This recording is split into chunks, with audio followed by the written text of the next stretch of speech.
Bonjour à tous. Merci Caroline de ta présentation.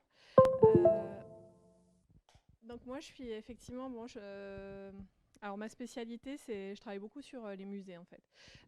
Et le numérique, donc fatalement le musée est une institution patrimoniale importante, donc il y a beaucoup de liens qui vont pouvoir être tirés par rapport à cette notion-là. Euh, L'idée là de cette présentation ce matin pour moi, c'est de balayer un petit peu les différents liens ou les différentes expériences, tentatives ou même l'évolution des liens entre musée, patrimoine et numérique. Il y a sûrement des choses dont je ne vais pas parler parce que, c'est un vaste sujet, mais je vais quand même essayer de l'évoquer, puis on pourra peut-être l'évoquer aussi dans les questions. Alors déjà, je reviens toujours sur des choses assez élémentaires. Quand je parle de ça, c'est l'inventaire en fait. L'arrivée du numérique au musée passe d'abord par l'inventaire. C'est vraiment la première chose qui a été faite, c'est la numérisation des collections. Avec d'abord la numérisation de l'inventaire 18 colonnes, qui est l'inventaire réglementaire en France, hein, pour les musées de France. Et les musées vont basculer vers des outils de base de données qui se prêtent particulièrement à la gestion des collections. Là, je vous montre Micromusée. En fait, voilà, on a toujours aujourd'hui cette espèce de présence élémentaire du numérique au musée par la gestion des collections, donc vraiment plutôt un logiciel métier en fait. Qui n'est pas destiné à être consulté par les publics, hormis peut-être le chercheur, le spécialiste, qui souhaitent obtenir des informations sur les objets de la collection.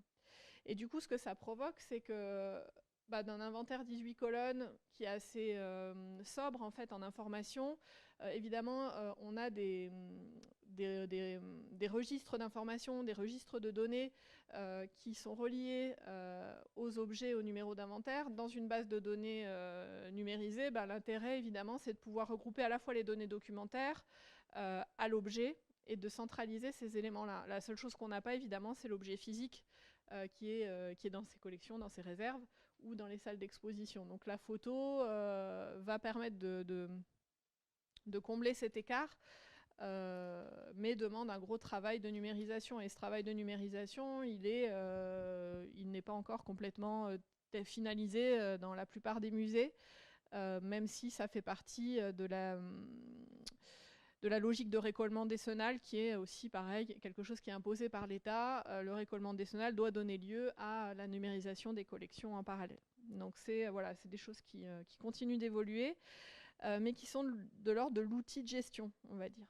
Euh, alors, par rapport au public, ces outils de gestion vont donner lieu à différents types de bases de données accessibles au grand public. Il y a le moteur collection géré par le ministère. Il peut y avoir aussi Europeana, là au niveau européen, où on moissonne les données que chaque pays européen va déjà fabriquer. Et puis on a aussi, comme vous le savez, le Google Art Institute qui va lui aussi faire ce travail de numérisation, de mise à disposition du public des collections, mais avec une approche, vous voyez un peu l'évolution graphique, avec quelque chose qui est de plus en plus centré sur l'usager. Avec un design graphique qui prend beaucoup plus en compte le public et ses spécificités, ou en tout cas s'adresse à un plus large public. Quand on est sur un moteur collection, on est toujours sur une interface qui est plutôt métier, en fait, qui est plutôt liée aux chercheurs ou aux collègues muséologues, muséographes qui cherchent à emprunter un objet ou un autre ou à faire leurs recherches. Et plus on va vers Europeana et Google Art Institute, vers quelque chose qui est tourné vers le grand public, avec des interfaces variées et adaptées à la diversité des publics. Alors, je ne parlerai pas de l'ouverture des données que suscitent ces plateformes, mais je pense qu'on pourra y revenir. Donc ça, c'est ce qui est accessible depuis Internet au premier niveau.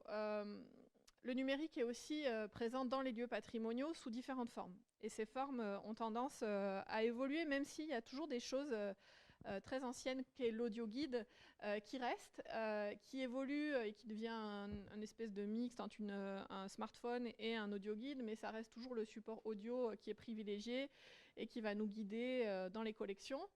Il y a l'Histopad, qui est un outil de réalité augmentée qui va permettre de rentrer de manière un peu plus interactive sur les lieux patrimoniaux avec des mises en scène qui nous rappellent le moment passé ou une date en particulier, qui induit aussi toute une série de problématiques pour les historiens, pour les archéologues, de l'écart entre ce que l'on sait et puis ce que l'on a envie de montrer, voilà, pour que ça reste attractif et intéressant.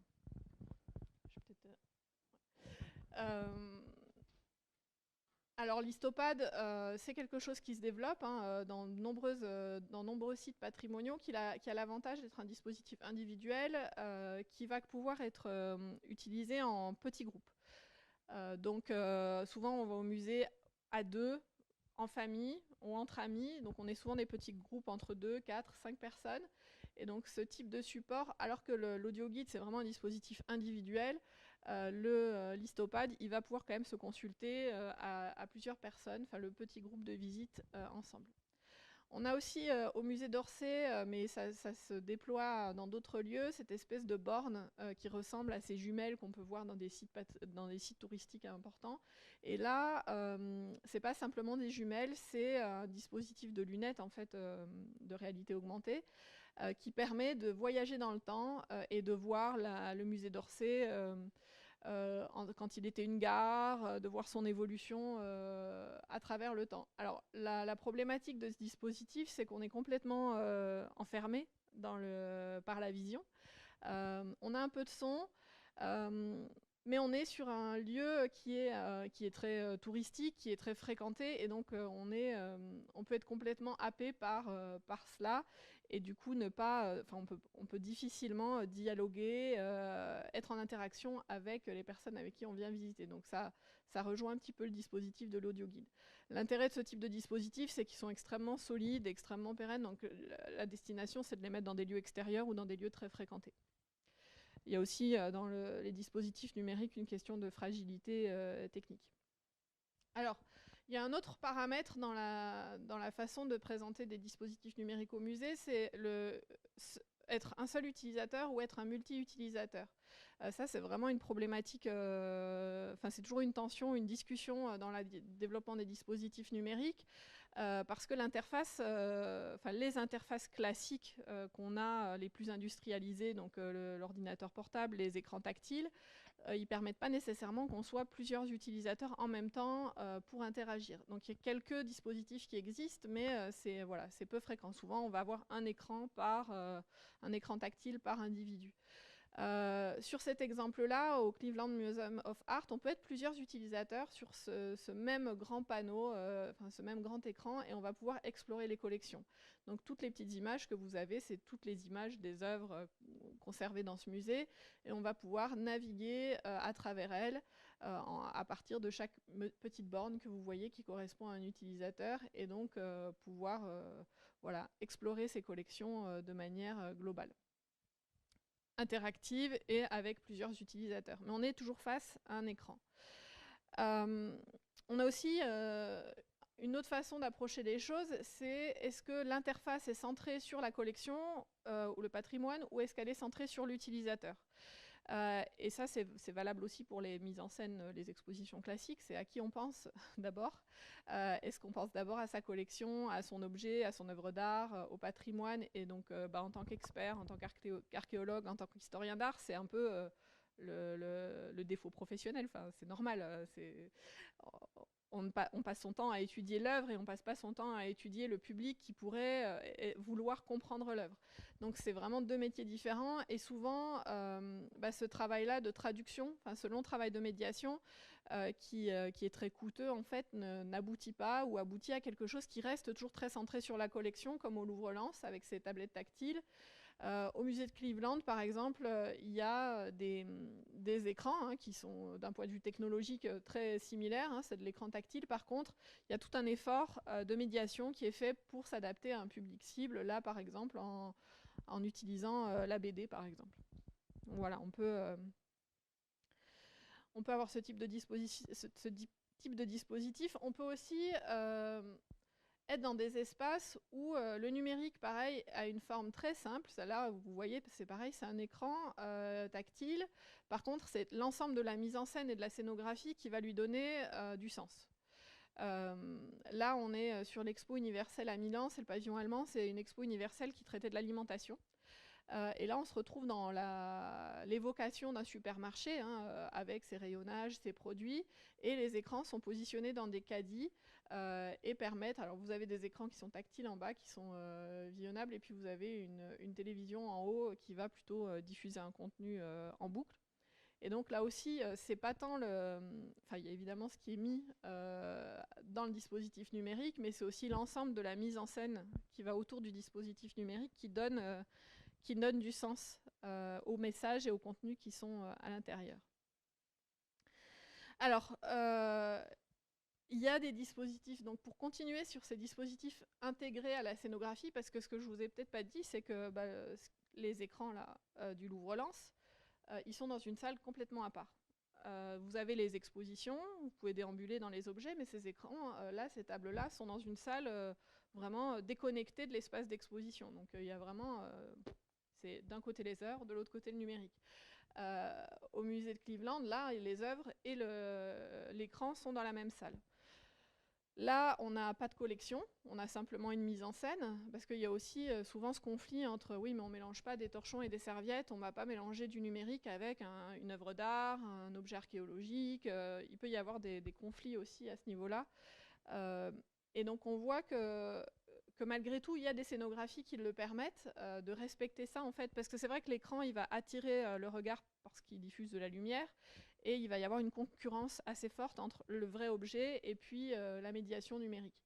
Donc souvent, ce débat-là, il est tout à fait valable, hein, mais il y a quand même des propositions qui sont faites pour justement arriver à trouver un équilibre entre ces tensions-là. Je vous montre, alors là, du coup, on va vers le diorama, qui est quand même une pratique assez ancienne en muséographie, qui est de représenter un espace, comme au théâtre, en fait, ou au cinéma, un espace simulé, un décor dans lequel on reconstitue quelque chose du passé qu'on essaie de montrer. Là, on a une exposition sur les sorcières. Vous voyez, vous avez des vitrines, donc quelque chose d'assez classique, avec des textes, pas de numérique a priori, enfin pas d'écran. Par contre, il y a de la projection sur une toile, en fait, sur un tissu qui permet de simuler un feu au centre de la pièce. Donc là, c'est un usage du numérique qui est beaucoup plus subtil, en fait, qui passe plutôt par de la mise en scène qui pourrait s'assimiler plus peut-être au théâtre. Pourtant, c'est de la technologie numérique aussi. Mais elle passe pas par l'écran, elle passe pas par ces dispositifs standardisés que nous, on consomme au quotidien. Alors, ces dispositifs numériques-là, ils ont la particularité aussi d'être immersifs et collectifs. Donc on va rentrer dans une ambiance, donc ça va nous donner des sensations, ça va nous évoquer quelque chose, et on peut le vivre à plusieurs. Parce qu'on rentre dans une salle, et dans cette salle, on a ce décor qui nous enveloppe. Alors c'est cet exemple-là, par exemple, d'une exposition sur Don Quichotte, où on a, par exemple, alors là, ce qui est réel, en fait, c'est la mise en scène ici, où vous avez des livres, des bibliothèques, vous avez des vrais livres, des vraies bibliothèques, et ensuite vous avez un écran derrière qui va projeter une histoire et qui va changer du coup de scène. Donc on a une espèce de prolongation entre des éléments bien réels et puis une fiction qui passe par la projection. Tout ce qui est planétarium, c'est aussi des dispositifs numériques immersifs qu'on peut vivre de manière collective. C'est pas du tout novateur, enfin, ça a quelques années maintenant, mais ça reste quand même des dispositifs qui sont pour moi numériques, collectifs, qui peuvent donner une certaine forme d'interactivité en fonction de la façon dont la salle est conçue. Mais voilà, c'est aussi pour montrer que toutes les expériences ne sont pas le numérique n'est pas toujours dans une nouveauté extrême, en fait. Vous avez toujours ce discours promotionnel qui dit que le numérique, que les technologies numériques sont toujours innovantes. C'est pas toujours le cas. Il y a des choses qui sont, les planétariums, c'est des choses assez anciennes, assez spectaculaires, qui reposent souvent sur des technologies numériques, qui peuvent être pas nécessairement celles du dernier cri. Alors dans cette même logique, on a des expositions qui se développent et qui là vont vers le spectaculaire. Team Lab à la Villette, qui est une exposition dans laquelle en fait il y a de l'interaction entre parce que le planétarium ou alors l'expo sur les sorcières, le visiteur n'interagit pas. Il y a quelque chose qui se déroule en continu, qui est en boucle en fait, alors que l'expo de la Villette, par exemple, c'est une exposition où la façon dont le visiteur va bouger, va déambuler, va avoir un impact sur les projections et l'expérience qu'il va vivre. L'atelier des Lumières, c'est pas nécessairement le cas, mais ça reste cette dimension spectaculaire et on a la dimension de déambulation qu'on n'a pas dans un planétarium où on s'assied et puis on regarde un peu comme un film, comme au cinéma ou comme au théâtre. À l'atelier des Lumières, où vous avez ces grandes projections d'œuvres d'art, bah là vous pouvez quand même déambuler, vous pouvez construire vous-même votre propre parcours. Et donc vous avez cette dimension collective. Je ne sais pas si j'ai le temps pour montrer la vidéo rapidement. Je ne sais pas, vous l'avez vu cette expo? Vous en avez entendu parler? Non, ça vaut peut-être le coup de juste vous rendre compte. Ah, eh ouais, évidemment. Hop. Le navigateur n'est pas à jour. Hop. Bon, si ça marche pas, j'insisterai pas.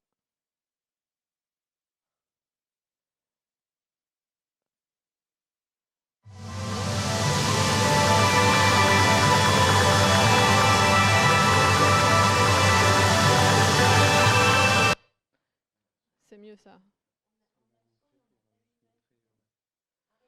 Ah, faut changer. Ouais, mais je vais pas le laisser. Je laisserai ceux qui sont à distance le. Ah oui, parce qu'on le voit pas. Ah oui, il y a que moi qui le vois. Bah oui. Ouais, je pense que je vais pas me. Non, mais je pense qu'on va prendre trop de temps. Du coup, je vous mettrai les liens. Ah oui, vous voulez le voir absolument?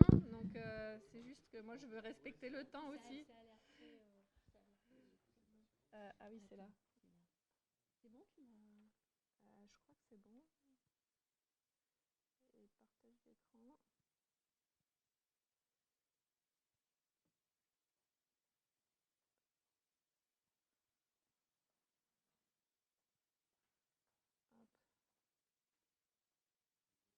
Ouais, je vais mettre.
Donc c'est très poétique, mais le contenu, bah voilà, c'est l'autre question que je laisse ouverte. Mais alors, c'est du coup, je vais.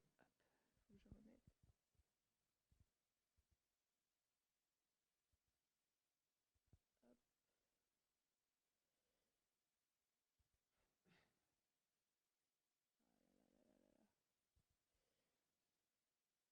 Hop, un peu de manip. C'est bon, ouais, ouais, non mais j'aurais dû les incruster dans le diaporama. Alors, C'est très poétique, ce que je vous ai montré justement là à la Villette. Donc on peut se poser la question du contenu, à part voilà, c'est une chouette expérience immersive, que c'est toujours agréable. D'un point de vue scientifique, l'intérêt d'une exposition, c'est quand même de délivrer des contenus et des savoirs. Pas uniquement de susciter le plaisir. Alors évidemment, avec l'expérience de l'Atelier des Lumières sur Van Gogh, on peut se dire qu'on découvre des œuvres d'art. Pourquoi pas? Mais là aussi, on peut peut-être rester sur sa fin. Pourquoi j'arrive pas? Hop, je vais faire ça. Voilà. Alors, il y a d'autres expériences qui sont menées qui vont un peu plus loin justement sur les contenus. Et par exemple, le studio Théorise à Lyon, lui, alors, il va utiliser justement cette captation de l'individu dans l'espace et ses projections pour afficher des contenus précis. Et qu'on puisse naviguer avec son corps en fait. Au lieu de naviguer avec son doigt ou de naviguer avec son bras, on va complètement interagir avec le dispositif, avec sa position dans l'espace. Alors c'est hyper coûteux en termes de matériel parce qu'il vous faut énormément de capteurs et il faut énormément de projecteurs. Mais on tend quand même vers ce déploiement de technologie, étant donné le succès, par exemple, de l'exposition à la Villette ou de ces expositions immersives de l'Atelier des Lumières. Donc je pense que voilà, on va de plus en plus aller vers le développement de ce type de dispositif, même si aujourd'hui, voilà, c'est pas du tout industrialisé. C'est à l'heure de l'expérimentation. À chaque fois, on teste. Il y a des erreurs, des choses qui marchent pas, etc.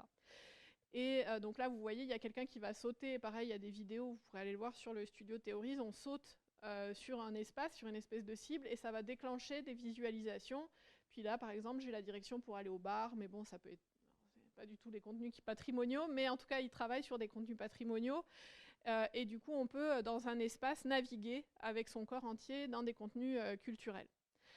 Et avec ses projections. Donc là, on a voilà, quelque chose, et qui peut être, alors la spécificité, c'est que c'est collectif. C'est-à-dire que si on est tout seul dans la salle, on va avoir tout l'espace qui va être projeté autour de nous dans des grandes dimensions. Par contre, si on va être 50 dans un espace, bah là, les choses vont se réduire autour de moi, vont prendre en compte l'ombre portée, et du coup, je vais pouvoir naviguer quand même dans un espace qui est adapté au fait qu'il y a de la foule, en fait, que je ne suis pas juste moi seule dans un espace interactif.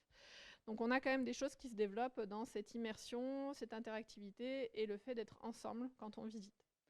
Un autre exemple, c'est un dispositif qui était mis en scène dans une exposition du Musée des Confluences à Lyon en 2019 sur les prisons. Alors la majorité de l'espace d'exposition était assez classique, il y avait une scénographie, il y avait des objets de collection, il y avait des vidéos, des témoignages, etc. Mais il y avait deux salles qui étaient dans ce qu'on peut appeler une réalité mixte, c'est-à-dire que moi, en tant que visiteuse, je m'installe sur une chaise comme ça, j'ai tout un décor réaliste voilà, d'une prison, et quand je m'assieds, je vais déclencher une scène vidéo, et derrière cette vitre, j'ai un vrai décor, c'est-à-dire que j'ai un vrai lit, une vraie petite table. Par contre, les personnages que vous voyez, ce sont des projections, ce sont des acteurs qui ont été filmés dans des scènes, et puis c'est le fait de m'asseoir qui va déclencher leur action, enfin la projection de ces acteurs dans ce décor réaliste. On avait aussi des parloirs dans cette exposition, et là du coup je me mettais, moi en tant que visiteuse, assise au parloir, je décrochais l'appareil pour entendre, et j'avais la vidéo de quelqu'un derrière la vitre qui apparaissait et qui me racontait ce qu'elle avait envie de me raconter, en fait, un petit peu de son histoire, un petit peu de son ressenti en prison. Et donc là, pareil, on a un mélange entre un dispositif très physique, très réel, et un dispositif numérique qui m'immerge dans la réalité du quotidien de prisonniers, parce qu'on a ce mélange entre la réalité et la fiction. En fait, les choses se rejoignent par le décor. Et c'est assez troublant de vivre ce genre d'expérience. On a aussi d'autres dispositifs qui sont peut-être un peu moins interactifs, enfin un peu moins immersifs, mais qui se basent aussi sur les mêmes principes, c'est-à-dire qu'on sort des dispositifs classiques de projection, de diffusion qu'on a l'habitude de connaître. On peut utiliser son parapluie là, dans cette exposition pour voir projeter des images sur le climat. Là, on a un dispositif qui va... Donc vous avez un projecteur et un capteur là-haut, un bac à sable, et on peut simuler un chantier de fouilles en grattant avec des vrais outils du vrai sable. Et puis plus on gratte, plus on va rentrer dans le passé, plus on va voilà, passer des couches de stratigraphie et donc découvrir des objets de plus en plus anciens. Sans évidemment avoir du matériel physique hormis le sable. Et à la fin de son utilisation, il faut simplement remettre le sable à niveau et puis comme ça, le visiteur d'après peut revivre cette expérience. Donc là aussi, on a voilà, des dispositifs qui... et on a cet écran qui nous explique à quelle époque on est, l'objet qu'on vient de découvrir, qu'est-ce qu'il nous raconte, etc. Donc ça crée quelque chose de ludique et d'interactif. Alors si je vous parle de ça, il faut que je revienne à des choses peut-être un peu élémentaires que peut-être vous connaissez déjà. Mais si ces dispositifs se déploient, c'est en sortant en fait de l'image qu'on a du numérique par nos propres usages. Donc d'un ordinateur, d'une télévision, d'une tablette tactile de plus ou moins grande taille. Et pour ça, il faut considérer que les interfaces numériques, c'est des objets avec des dispositifs d'entrée, des dispositifs de sortie et des dispositifs mixtes. Le dispositif d'entrée, c'est le clavier, la souris ou le capteur qui voit mon mouvement. Et le dispositif de sortie, c'est l'écran, l'imprimante, l'enceinte, classiquement, ou le projecteur. D'accord ? Les dispositifs mixtes, vous les connaissez, le smartphone, typiquement, c'est vraiment un dispositif mixte.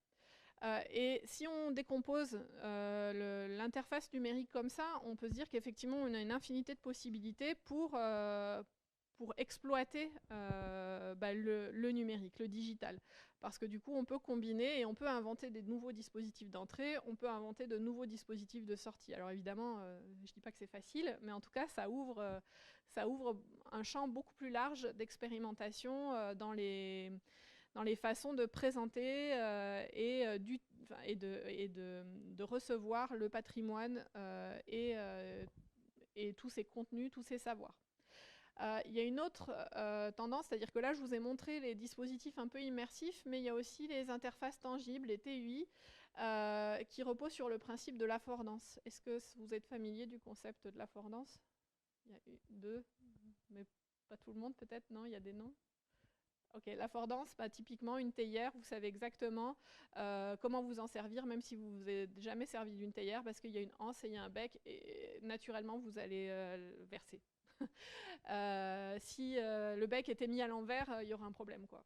Donc il y a des objets qui sont fabriqués d'une telle façon à ce qu'on sait intuitivement la façon dont on va les utiliser. Donc cette affordance, c'est un concept qui permet justement de travailler les interfaces numériques avec la même optique. C'est de se dire, je n'ai pas envie d'expliquer à la personne comment va marcher mon dispositif. Il faut qu'intuitivement, j'ai cette espèce d'élan qui me dise comment l'utiliser.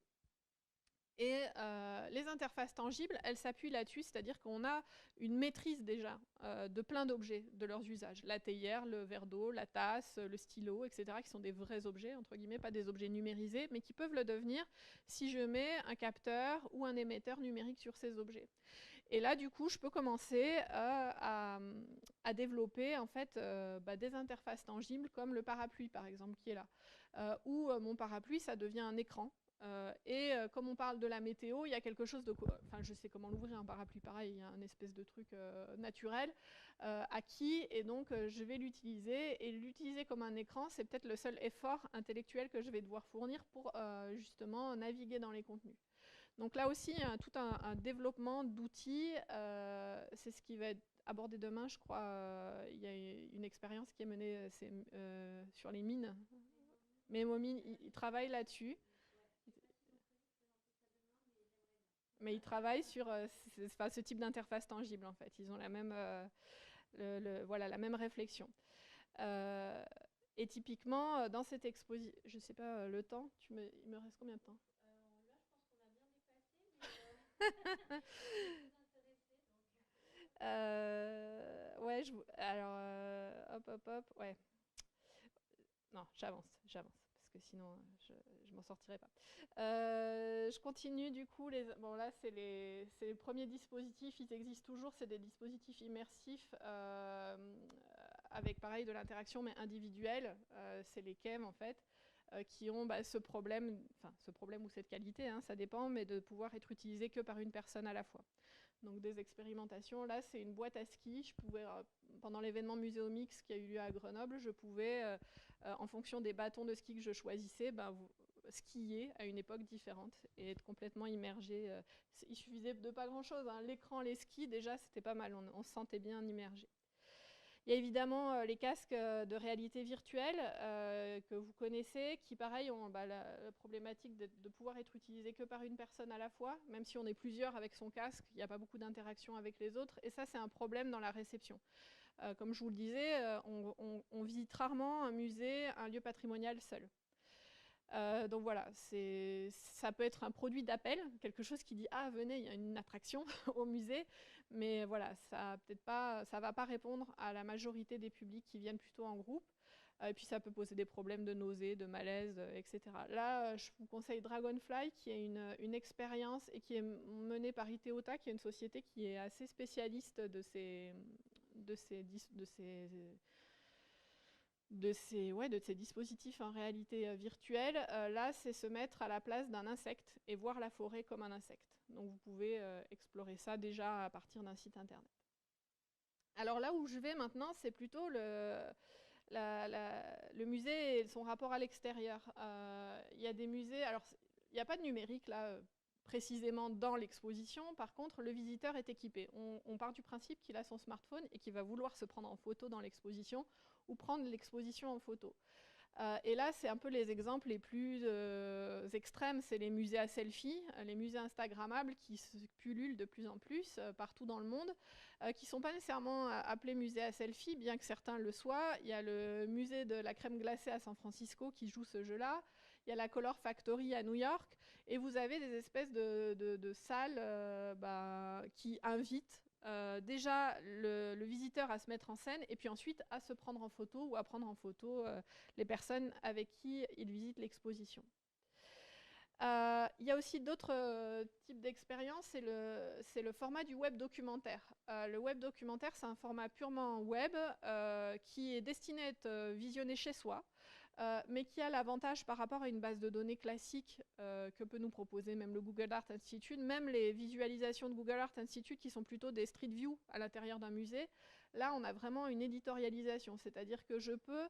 Donc là, j'ai l'histoire, c'est le patrimoine d'un quartier de Paris, enfin de la banlieue parisienne, qui est une histoire patrimoniale extrêmement intéressante parce que chaque bâtiment a été importé et l'idée était de tester le type de maison pavillonnaire la meilleure pour les implanter partout en France. Et donc on a un échantillon de plein de maisons pavillonnaires qui viennent du monde entier et on a énormément d'archives relatives à ce patrimoine-là. Et donc tout ça est documenté, mis en scène sur ce site web et on peut l'explorer avec de la vidéo, avec le recours aux archives et naviguer à l'intérieur de ce site de façon un peu différente que d'un site classique. Donc ça aussi c'est un format qui est assez intéressant mais qui sort complètement de l'institution muséale, bien qu'il puisse être produit par lui.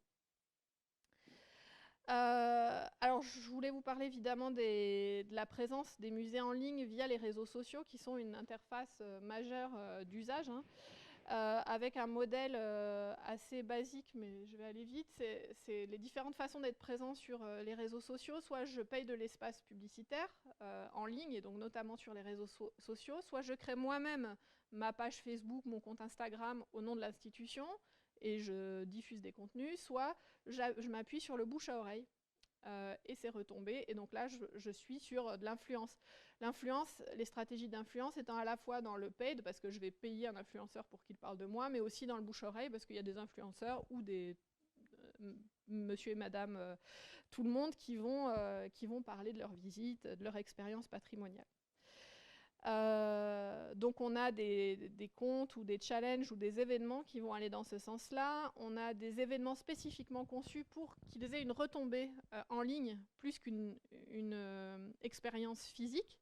Là, c'est JR au Louvre qui a, vous voyez, fait cette espèce de vision assez magnifique de la pyramide du Louvre et qui finalement, pour qu'on la voit comme ça, on ne la voit bien que sur Internet, en fait. On ne peut pas être dans cette pièce où l'on voit cette anamorphose, même si on est visiteur.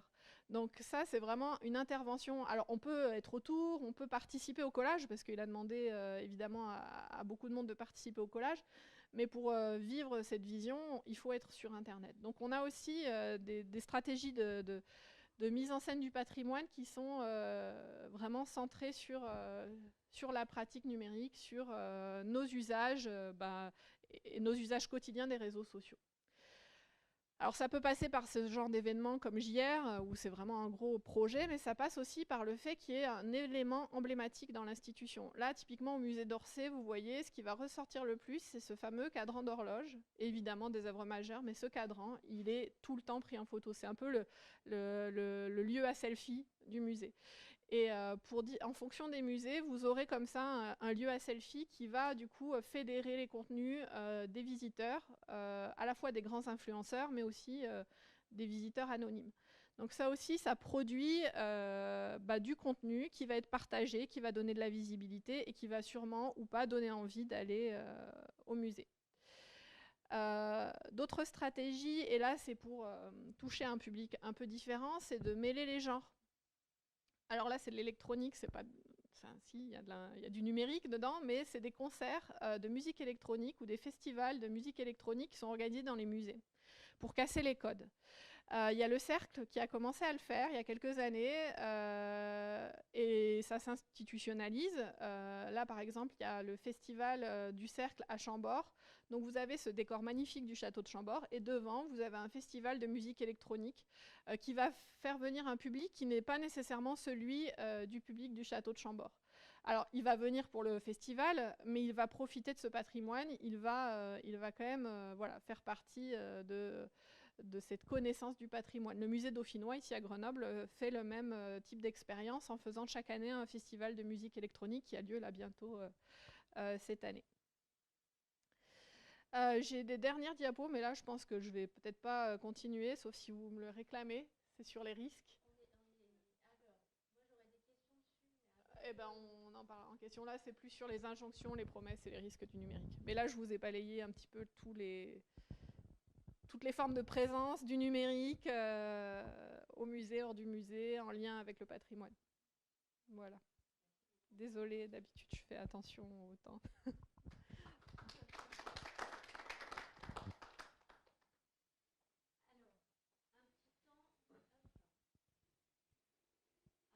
Questions-réponses.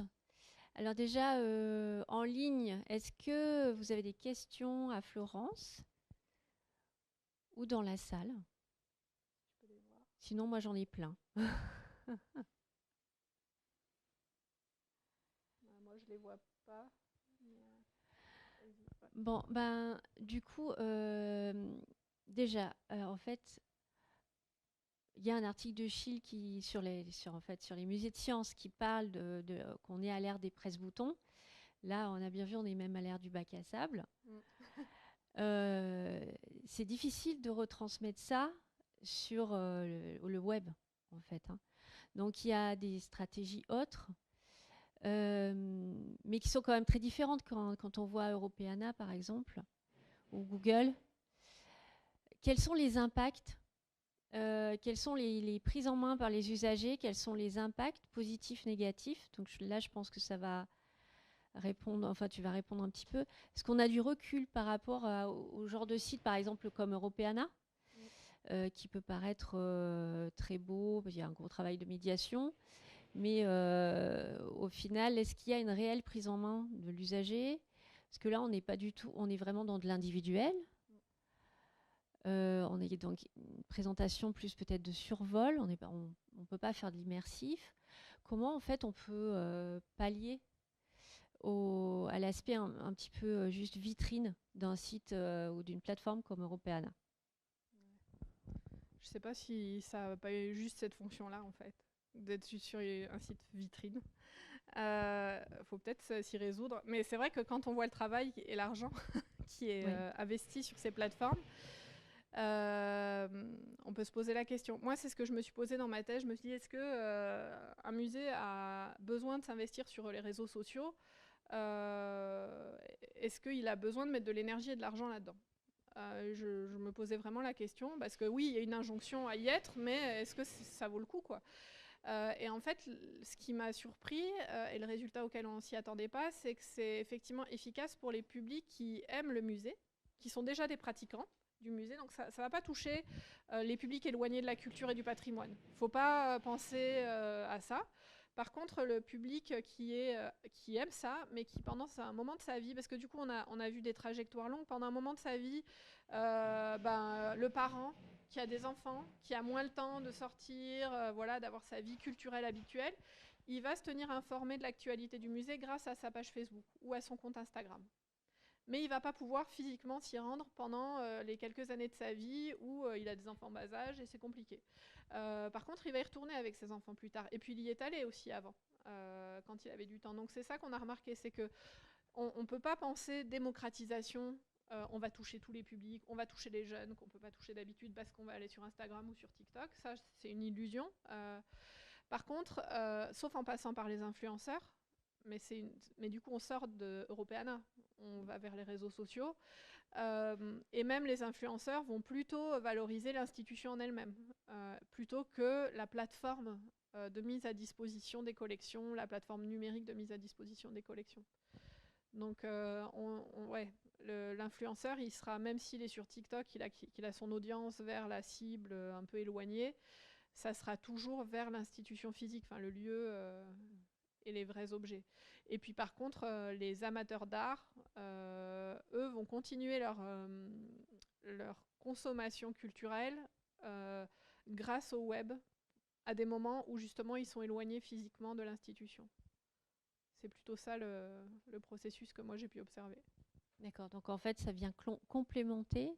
Soit on démultiplie les modes de communication pour rapatrier en fait les gens vers l'objet réel, vers le musée réel. Parce qu'il y a en fait, c'est ambivalent, hein. Le côté ludique du nouveau dispositif numérique ultra fun, genre la tablette, parce que c'était ça, les premiers écrans tactiles, c'est les musées qui ont été les premiers à les mettre à disposition du grand public avant qu'elles se matérialisent. Et c'est vrai que ça avait un effet d'appel. Maintenant, c'est un peu différent. Comme on est tous entourés de technologies, il y a des parents aussi qui disent non, mais justement, moi, j'ai pas envie d'aller au musée pour que mes enfants soient encore devant un écran, quoi. Et pareil, même les plus jeunes qui sont aussi tout le temps sur leur téléphone, comme nous, ils n'ont pas nécessairement envie de continuer à être sur leur écran quand ils rentrent au musée. Donc c'est un double effet en fait. Enfin, c'est pas si simple. C'est pas parce qu'on met du numérique que tout de suite ça fait venir, quoi. Je pense que la stratégie la plus efficace finalement, c'est la stratégie d'influence, c'est-à-dire le fait que des personnes auxquelles on se réfère, auxquelles on adhère, qu'on apprécie, nous disent « Ah, j'ai été voir ce musée, c'était génial, j'ai adoré. J'ai vécu une super expérience. » Comme ils nous disent « J'ai acheté tel produit, c'était génial, achetez-le. » Enfin voilà, ce même processus. Et s'il y a une expérience immersive dans le musée, peut-être, ça sera bien. Mais peut-être aller sur du numérique qui est plus discret, en fait, où on n'est pas sur la tablette tactile ou l'écran tactile, mais plus sur de l'immersion. Et peut-être, alors du coup, ça se débat, à quel point on est dans l'immersion spectaculaire, à quel point on est dans une immersion qui permet quand même d'avoir accès à des contenus. Mais ça, c'est un débat qu'on avait déjà avec les dioramas. Voilà. Donc, ce serait peut-être ça plus ma position. Ouais.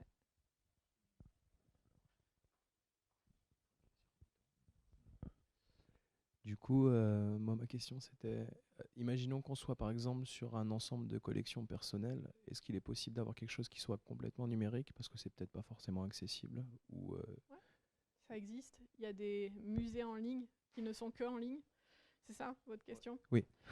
Il y a un grand collectionneur, alors j'ai plus son nom là, mais qui a fait ça justement. Il a sa collection d'œuvres d'art réelles qui est stockée bien à l'abri. Il a fait numériser ses collections en haute définition et il a demandé à ce qu'on crée en réalité virtuelle un espace de monstration. Et donc on peut déambuler dans son musée comme ça. Ça existe, mais c'est confidentiel. C'est peu connu, c'est peu pratiqué en fait.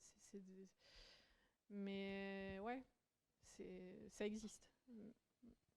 Ça peut être une option pour les musées de sciences qui deviennent de plus en plus, comme dit Marie-Christine, des musées, enfin des collections sans musée. Ah ouais. Peut-être. Je sais pas. En fait, il y a quand même l'expérience de l'objet. Et ça, c'est important pour le visiteur, l'authenticité de l'objet. Et le numérique, il y a toujours eu ce débat.